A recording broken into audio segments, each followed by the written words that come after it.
Hey guys, MrPokke here, back with another video. Now today's content is neither a guide nor a stream. It is somewhat similar to a podcast, right? I'm just talking to you guys. There's gonna be minimal B-rolls, minimal scripting, and minimal edits. I want to use this platform to spark discussions amongst my viewers and hopefully get this topic across to an even larger audience, because I do believe that this is a topic that will impact the future of Honkai Star Rail. Power creep. I'll be exploring two main things in today's content, namely, does power creep exist in Honkai Star Rail, and if so, how much does it impact the player base in its present and in the future? The word power creep is really sensitive in the gacha community because while we all know that power creep is inevitable, we can't help but feel bad when units we built since the beginning of the game gets outshadowed or outclassed by newer units. And this is particularly true for DPS across any gacha games. As long as they deal more damage than their counterparts, they are instantly favoured more by the player base. And Imbibitor Lunae is the true testament to the definition of power creep in my opinion. If you guys like this type of content, do let me know in the comments so that we can do something similar going forward. And of course, if you'd like to share your thoughts on this matter, feel free to leave a comment too. Now with that out of the way, let's get into today's podcast. So for the first topic, is there power creep in Honkai Star Rail? Before we answer this question, we must first define the definition of power creep to set the context for our discussion. Power creep is a situation where successive updates or expansions to a game introduce more powerful units, leaving old units undervalued or underpowered in comparison to the new units. In my opinion, especially with Imbibitor Lunae, he definitely power crept the majority, if not all, of our current DPS roster. Now with that being said though, fundamentally all gacha games have some degree of power creep because it is what keeps a gacha game entertaining and fun to its player base. As the players build and raise their old units over time, it will eventually make the content we face right now much less challenging compared to the start of the game, right? An excellent example is that MOC in version 1.0, very little of the player base actually managed to clear up to MOC 10. But right now in version 1.3, there's a much higher percentage of player base who actually cleared MOC. Newer and more difficult content has to be released to keep players engaged and not reduce the game to a full auto gameplay for every single content, which if this is the case, it will still reduce a game's player base. Now that we understand that there is ultimately gonna be power creep in any gacha games, it's fundamentally how game companies make money, because if you don't have a power creep, if you don't have newer units, why would players even pull on these new banners if they can just repeatedly use the old units? To touch on whether Imbibitor Lunae has a power creep, I would like to reference you guys to this podcast that I've done with Rehoo, EU and Moon, right? This is the podcast that the four of us have come together and we have actually managed to talk about this topic, power creep, and what it means in Honkai Star Rail. So with that, this is the podcast that we have done the other day. We're gonna go ahead and go into the final topic. I cut some ones out because I think they'll be a lot better when Fu Xuan is released, to be able to talk about that in all honesty, so I'm gonna keep those for that one. But I'm gonna go ahead and say the last one, which we've all covered it kind of throughout this podcast about Daniel. Does power creep exist in this game? Is the release of one character immediately throw the other one down to the bin, like unusable, can't use?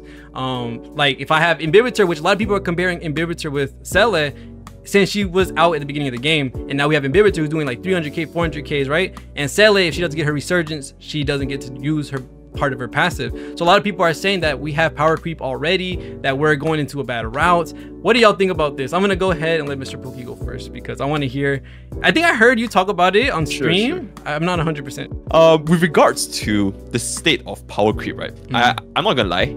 I 100% think that Imbibitor Lunae is power creeping the DPS. Like there's just no reason for him to be dealing like 300,000, 400,000 damage with the way he is right now. And the thing is, MiHoYo, it's not really like a player's fault. It's more like a game design issue where MiHoYo tried to balance this by making him use more skill points. So maybe their thought process was, okay, if he were to deal 300,000 damage with 3 skill points, it's not that bad compared to units dealing 100,000 damage with 1 skill point, right? But the thing they failed to consider is, okay, there's two things. One thing is that there's this inherent lack of skill points. It doesn't exist in Honkai Star Rail, right? It doesn't exist in team building. It's not something that is forcing him to cycle between 0 skill point and 3 skill point every other turn, right? I think at the very start of the stream, EO mentioned that he should be like having a little bit of a cooldown. Like there should be a cooldown to how often he can use this skill point. That is not triggered by actual skill points, but like a hard cooldown where you can't just do this skill over and over again. I think that would have made him a lot more balanced compared to like the rest of the roster in the DPS. But the thing is, because this does not exist, he can just straight up use this 3 skill point skill every single turn as long as you build the right team with him. Which honestly, as we have seen before from all the team building on stuff, is really not that hard to make a skill point positive team for Imbibitor Lunae. So that's number one. Number two, he scales so much better than other traditional DPSs because of this skill point thing. Okay, let me just give that example, right? Let's say, for example, we are using a DPS that is the traditional DPS, right? That uses 1 skill point per skill and then casts an ultimate. So in this situation, let's just say we run him with three supports, right? 3 harmony, 3 nihility, whatever.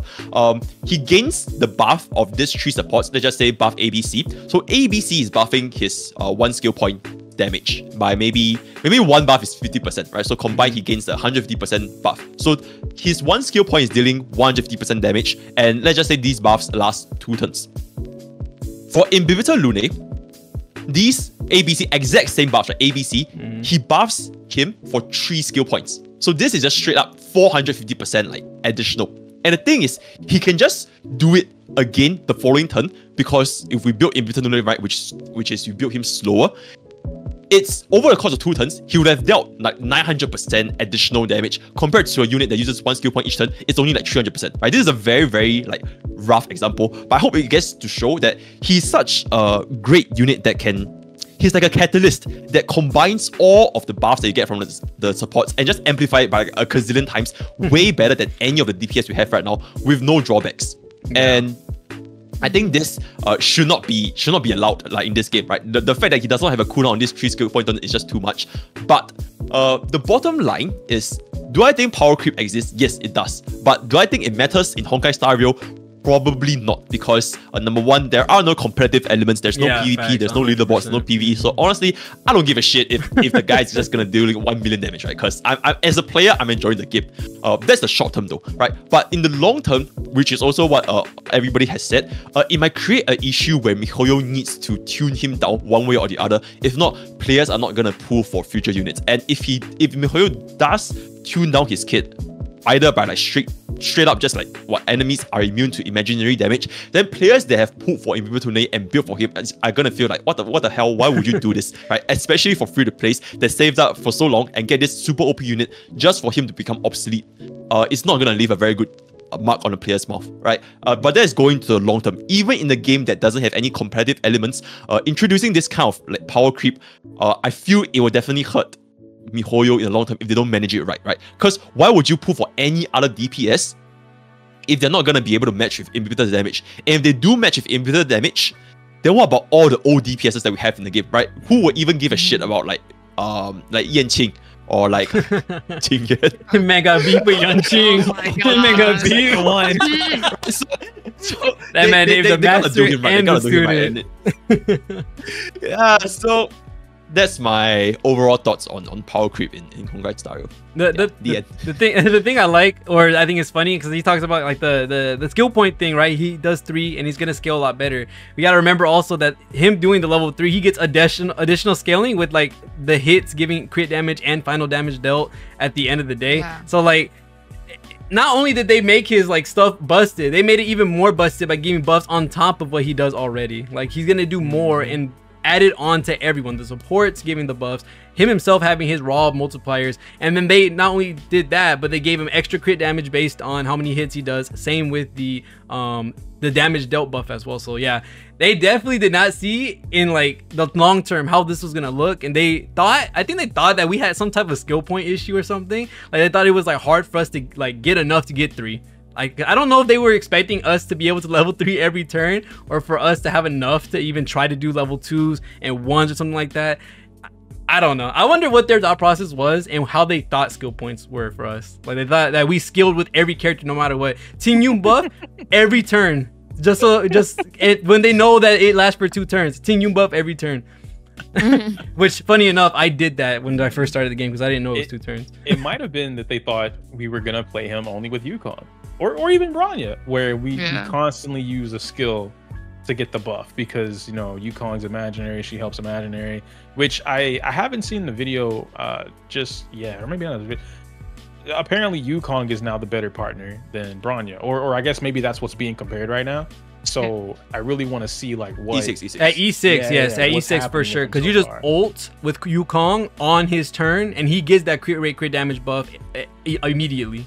So he gets that 1 turn once she does her ult on E6. That's why my Dan Heng with Yukong buff, he's at 99% crit rate with 220 crit damage. Like, so I'm guaranteed all those are crit hits every time. So it's insane how much she gives, and she's not even at full talent buff either. I have it at 8, I think. So if I got it to 10, he would be above 100%, and he would be over 220. So like, yeah, he's like, I'm always gonna get this crit. yeah, right. So it's absolutely insane. But go ahead, Destiny. Go. Why or what do you think if power creep is a thing in Honkai Star Rail? It's like a yes and no, because the reason for no is I feel like we're really, really early in the game. But the only issue is that, similarly to both the points they've made, and we kind of talked about this earlier, it's the fact that the scaling now, or rather the bar, is now set super, super high to where it's like, okay, if the next DPS doesn't do this, then why am I pulling? Other than, of course, design. Or play style. Mm-hmm. What do they offer that the other DPSs we currently have don't offer? And I also mentioned earlier, like, I think we just need like a little bit less DPS banners and more supportive banners for right now, because we've gotten so many DPS banners in a row. Mm-hmm. And I feel like every single banner that keeps coming, we're just like, wow, this damage is like oonga boonga. Like it keeps going up, up, up, up. And it's like, whoa, what's going on? Why? Yeah, for sure. Bro, one of the Hoyo employees is like, yes. we're getting them sales. Like, I love these numbers. Yes. That might be eventually what it comes down to. Like, it's like, oh, Dan Heng does this, but Jing Liu does 600k now. Oh, yeah. Everyone's gonna be like, bigger number. Yes, I must do. So they go for Jing Liu. Topaz at 700k. Oh shoot, let's go for another character. I feel like what they have to. I just saw what he posted. Nah, like what he posted. Wait, what? I can't even look at my phone. Right see the chat. See the chat. Yeah. Wait a minute. Do y'all have WWE out there? Like you watch WWE right now?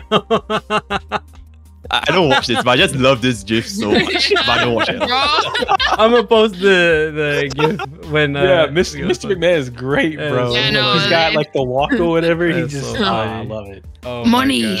That's so funny. He's Mr. Krabs, but in real life. And if Mr. Krabs was abusive, like if they could make Mr. Krabs physically abusive in SpongeBob, that's Mr. McMahon. He just doesn't care, bro. What are we talking about? But WWE. I'm losing my voice. Oh my god. We've been talking for a minute. Yeah, no, I'm losing it. But yeah, point is that like now the bar is set. What they can do though is that more DPSs that come out, they either have to do similar-ish damage or they have to have new mechanics. New mechanics can be a really good way to get people to pull those characters. Like if there's a DPS character who can also enhance the damage of your other characters, that can be something cool. It would kind of be like if they're a mix of a buffer and a DPS at that point. Their downside is probably they might do a little less damage than some of our current limited DPSs.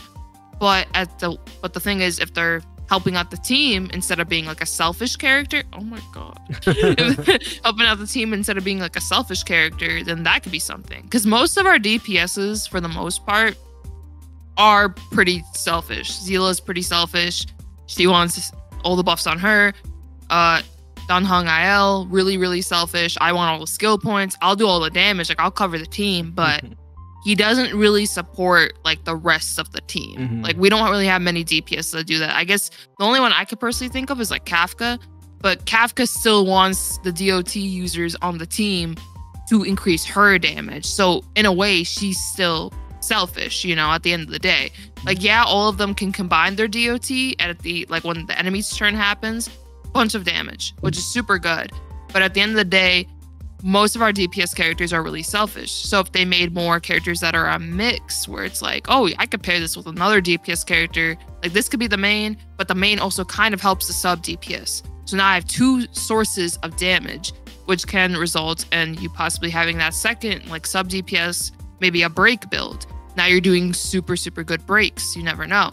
It just comes down to the teams. And I feel like going forward, they'll mainly have to focus on, like, okay, how do these new characters synergize with what we currently have? Or what can they provide future-wise? So in the case of power creep, that's why I say yes and no. It's a little early, but I will admit even for myself, I was really shocked by how much damage he does. So it can either go really well, or it can go a route of like the Dokkan example. Every character comes out like boom, boom, boom, boom, boom. Yeah. Every character gets stronger and stronger. I don't think that'll happen, to be honest. But what I think will happen is maybe they'll just introduce mechanics or new synergies, whatever, to keep the flair of the characters, make really fun play styles, maybe for a little bit less damage, though. You never know. Well, we'll see. But yeah, it's 50-50 for me. All right. EO, go ahead. Is power creep a thing in Honkai Star Rail? I mean, they kind of said everything that I would have wanted to say on top of like some things that I said earlier as well. It's just, yeah.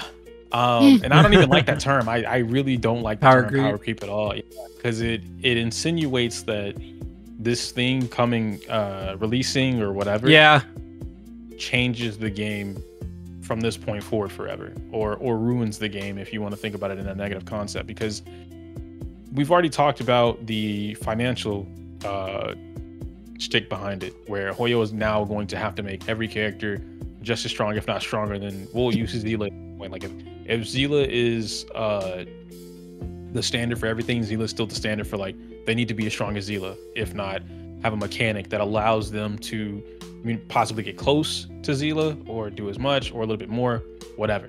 I don't want them to release another character that's just as strong as Dan Heng, no matter what the conditions are, because then you have to do that for everyone. Like if Jinglu comes out and Jinglu is, which off the record, I would like if Jinglu's damage was similar, if not more, than Dan Heng, but not because I want like power creep. I just like Jinglu. I love the character type and whatnot. So ask for power creep. Mm-hmm. Right. Asking for power creep. Listen, but from a power creep perspective, if she were to come out and, you know, she sucks up HP or something like that, and then she does 1, 2, 3, 4, 5, 6, 7, 8, 9, 10, whatever, right? She does a bunch of shit that exists in the game, and her damage is same, if not more, than Dan Heng. We have entered that phase where now we're basically playing Honkai Impact turn-based edition, where every single character that comes out after that is going to be, it's going to have to be stronger and stronger than the next character, and I don't want that. I also don't want them to feel forced, like they have to change mechanics of the game, you know, introduce the imaginary immune thing, especially this early on. I do want what Poke was talking about, where we get to maybe like phases every 2 weeks or so, and there's like a debuff and a buff, or, you know, they alternate, whatever, because I think that's fun. I think that's really something cool to MOC, would make it a lot more fun and keep the challenge. But if they were just to straight up like, all right, well, here's an imaginary immune weakness or imaginary immune enemy, that's not really fun. Like it's challenging, sure, but then I'm just gonna turn on Zila, like, oh, he's immune to imaginary, Zila. Like I still win, you know, there's no challenge to it. But if they were like, all right, we're gonna limit it to 3, you only have 3 SP the whole MOC run, make it work. Or instead of 4 teammates, you have 3. But they have, oh my God. You know, I'm just saying, right? Like 4 teammates, 4 teammates go down to 3, but everyone has times 1.5 their HP and defensive values to try and help out with that, right? Or maybe their multipliers for shields and everything else are multiplied by 1 times 5, whatever. Something like that would make a lot of sense. You just want to be all up on here. Okay. But you know, anything like that, just different mechanics that make the game challenging but enjoyable, and you can change it every couple weeks or every patch, whatever, something that keeps it fresh. Now, if they don't do that, we're in that ballpark of like, what's going on, this is what we got to do, things like that. And he's strong, he's cool, I like him. I don't want them to make another one, not so soon. So I'm gonna be real pissed off if Topaz and Jinglu are ass. Like, if they're not strong at all. And when I say they have to be S tier above, both of them. If I see Topaz anywhere near Jingyuin's tier, oh no, like, I'm pissed. Like, no, I'm gonna start the Topaz mains Reddit, and we're gonna riot. So it seems like for the most part, we're all kind of like, we're not upset of Dan Heng's arrival. We're more like, he set a bar. He set a bar where they can choose right now what they want to do with the game. Either they said in the next DPS, let's say Jinglu, of course, she's doing 400Ks now with you know, well, the equivalent of that. She's doing 400K, you know, the amount of damage that Dan Heng would do, right? And now we're entering the part where now every character has to do 400k. That's the new normal. Instead of the previous normal was like maybe 100k, 80k, 70k, you know, that type of thing, right? But now we're entering like 400ks, 300ks. So really with Jing Liu, we're gonna see what they're gonna do about it. Either it's going to be they go back to the other route where we're doing 100k, we're doing 90ks, right?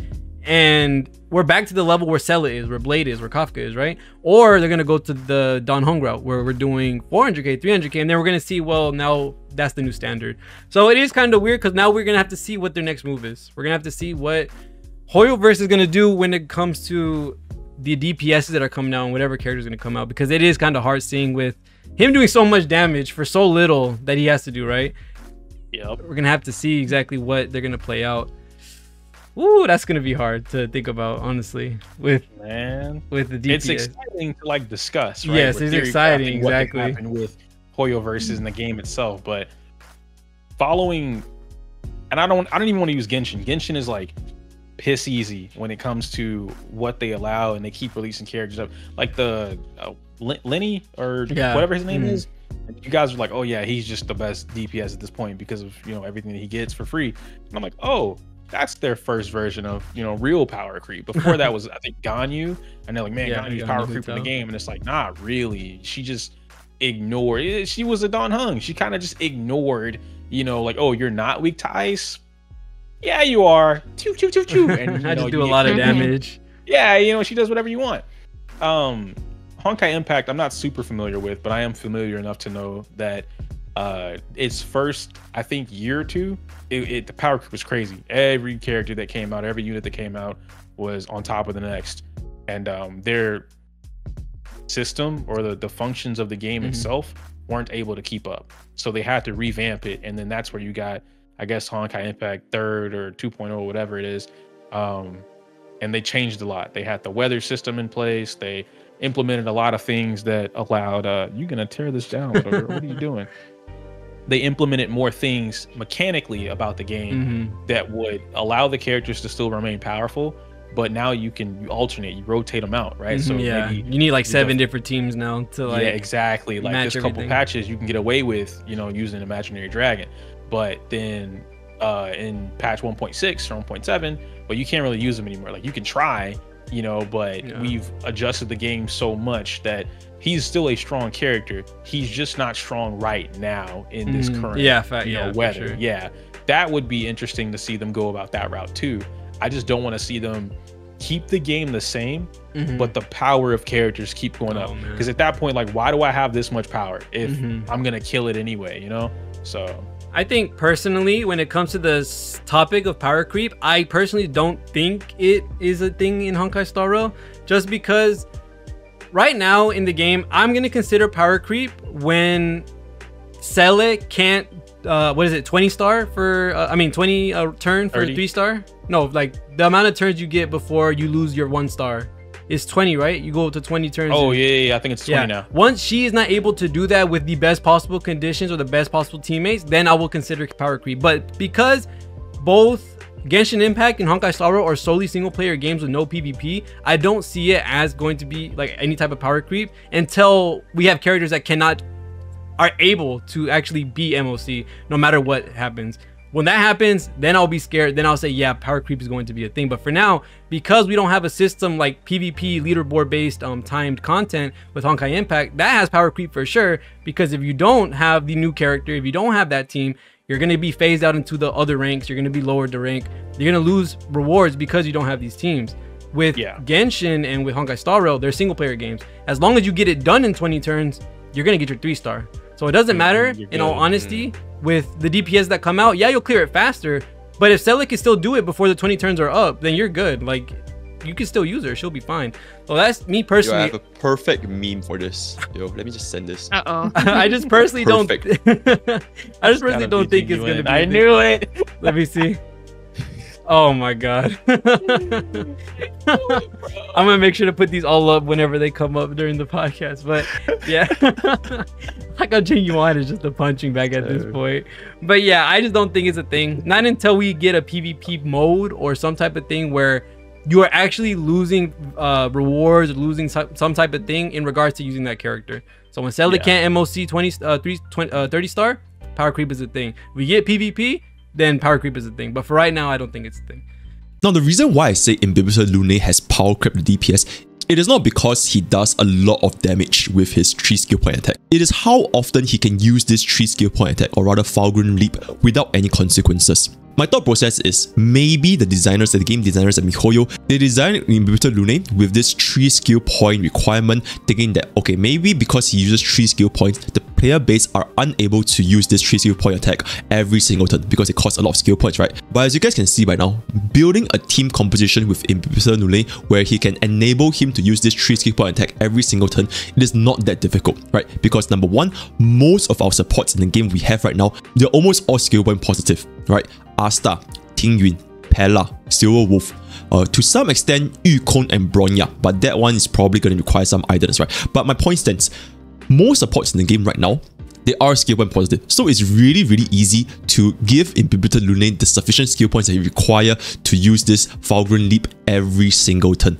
The second reason why I think Imbibitor Lunae does power creep the rest of the DPS is how effective he is at using all the buffs and debuffs that we have for our team. The first part, like I mentioned, it is not too difficult to create a skill point positive team for Imbibitor Lunae, and now the second part is, even if we are skill point positive, we are still able to give him a lot of buffs to just straight up increase his damage by such a large margin, right? So specifically what I'm talking about is, because, and as you guys have known by now, I am an advocate for building Imbibitor Lunae to be really slow, right? And because we are building our Imbibitor Lunae to be really slow, our supports are able to easily outspeed him and provide him the buffs that he requires, so that during his turn itself, he still maintains a lot of the buffs. Let's just say, like for example, Tingyun's buff, right? Tingyun's attack buff, Tingyun's damage percentage buff, it would last on Imbibitor Lunae 3 turns or 2 turns either way, and this is the same for any other DPS, right?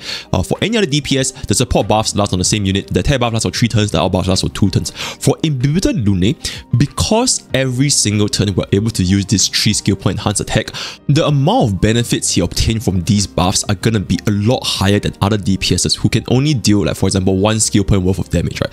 I feel that if we want to measure a unit's DPS, skill point by skill point, Imbibitor Lunae is not that high, right? Because if you divide his damage from 3 skill points to 1 skill point, which is essentially dividing by 3, it is very comparable to the rest of the DPS we have. But because we have so many skill points, if we were to build the right team, he's able to do this 3 skill point every single turn. So for the other DPSs, either they have to catch up in this department by using more skill points in the same amount of time, or they just have to straight up increase their damage multipliers. And both of these situations are just simply not possible, right? It is simply not possible for our current DPS right now to match up with Imbibitor Lunae's damage output, even if there is the skill point restriction, just because of how well he can synergize with supports.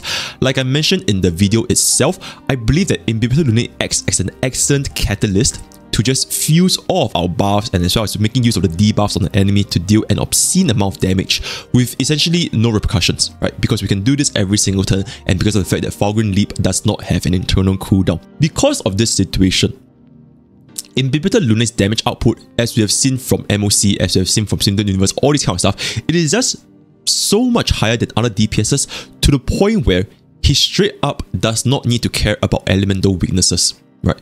When Silver Wolf was first released, everybody was like, okay, she's gonna be really good because it allows players to bypass the restriction of using your unit on the same element, right, against the enemy with the same weakness. Although players could brute force their way, right, you could just ignore elemental weaknesses and just go ahead and use a unit, right? And I've done so with my weld before in the past. It is definitely not so easy compared to if you say use a unit that is on the right element.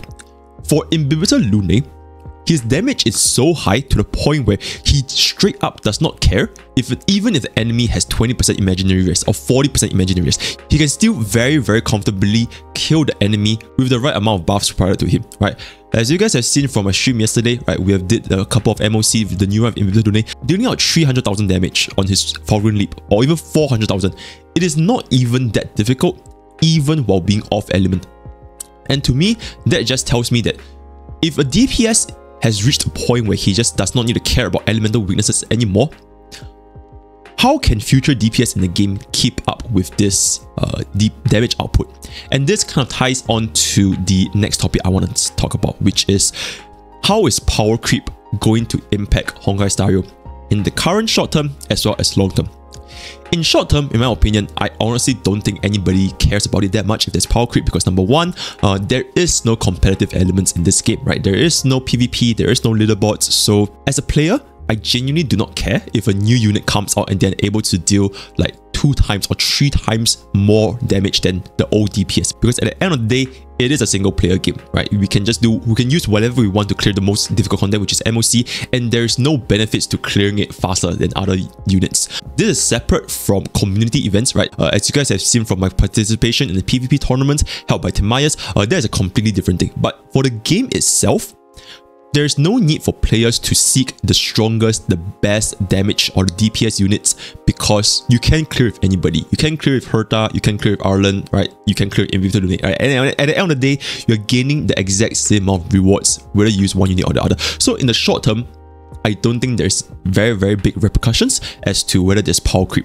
But in the long term, even in a single player game, I personally feel that Imbibitor Lunae is gonna set the bar really, really high for DPSs to try and match up, and this might hurt the player base. And this is why, right? Before you guys call me out, this is why I believe that this might hurt the player base. Imbibitor Lunae's damage potential right now is so strong.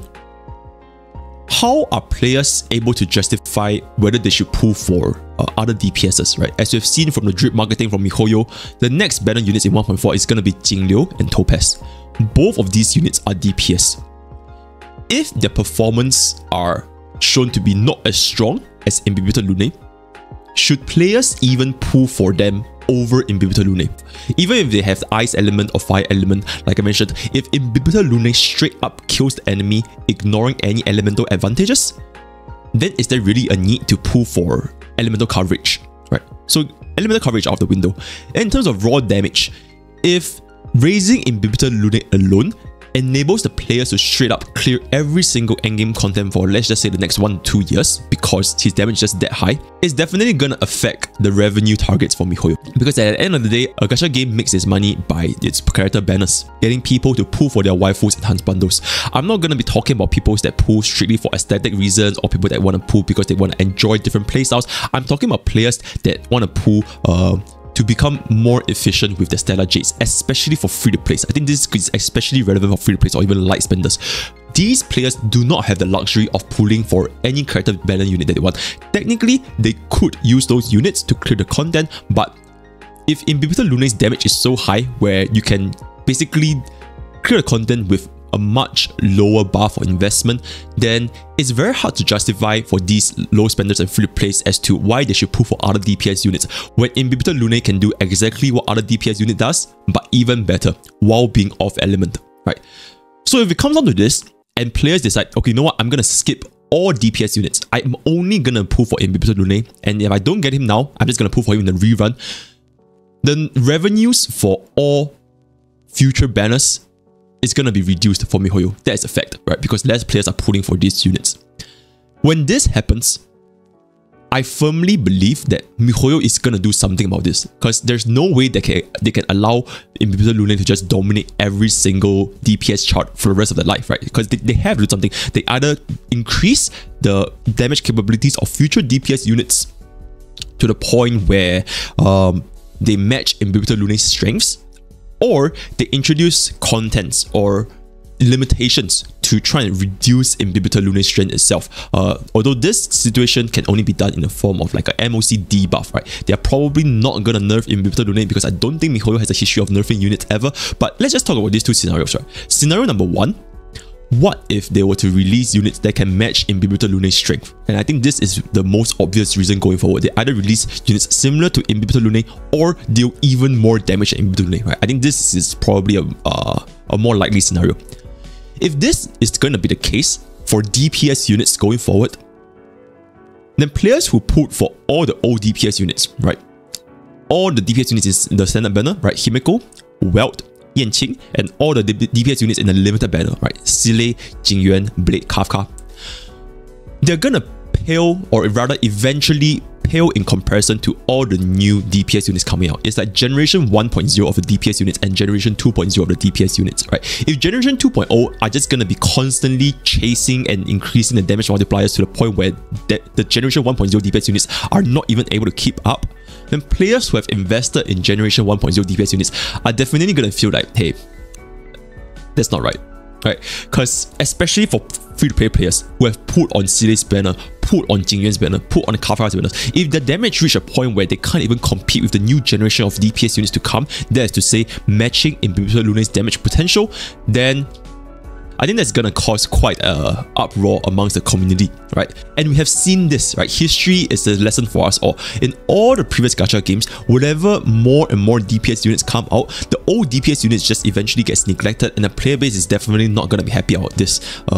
No matter how you put it, right? Maybe some players can say you can still use them for aesthetics, but for newer and newer DPS units, there will come a point where it just feels very, very wrong to always push for biggest numbers, and we just toss out all our investments that we have made for our past units, right? Especially for free plays. We don't have this many resources.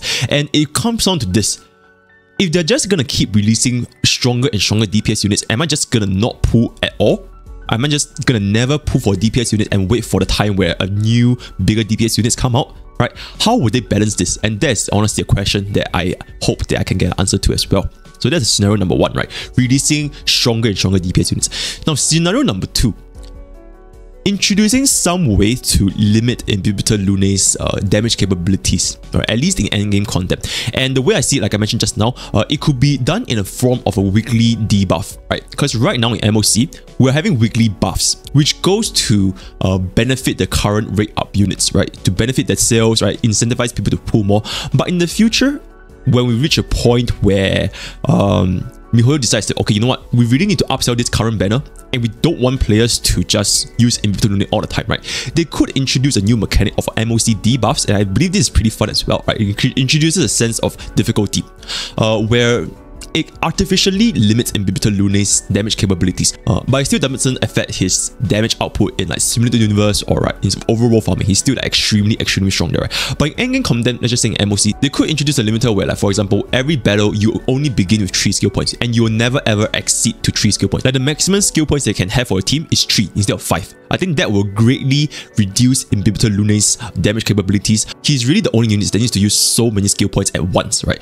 Other DPS units, they just need to use 1 skill point at once. Imbibitor needs to use 3 at once. So this skill point cap could see reduced performance in Imbibitor Lunae while still benefiting other DPS units. I believe this way, I think it's a more fun way, and I guess a more balanced way to even things out, because at least you can still run Imbibitor Lunae in the future, although you'll definitely be at that. So players will still be incentivized to pull for all these new DPSs, right? And at the same time, it doesn't completely like butcher Imbibitor Lunae's kit, right? It's not a direct nerf, he's not getting his multiplier shaved by half, all this kind of stuff. So players don't need to feel that my Imbibitor Lunae got nerfed, especially for players who actually pulled for Imbibitor Lunae. So these are the 2 possible outcomes that I can see going forward into the long term of this game. Alright, and with that, we've come to the end of today's discussion on the power creep issue. Like I mentioned at the start of the video, feel free to leave your thoughts. I would really love to see what you guys think as a community as to this whole power creep situation. Yeah, and if you guys would like to engage in further discussions, head on over to Discord, Pokke's Village, where we have a very active community talking about Honkai Star Rail on a daily basis. If you guys would like to check out my stream, that's gonna be twitch.tv/MrPokke, right? This week as well as the next coming week, I will be streaming a lot more frequently just to cover the new Simulated Universe content, which I'm super excited about, right? And with that, we've come to the end of today's content, and I'll see you guys next time. Take care.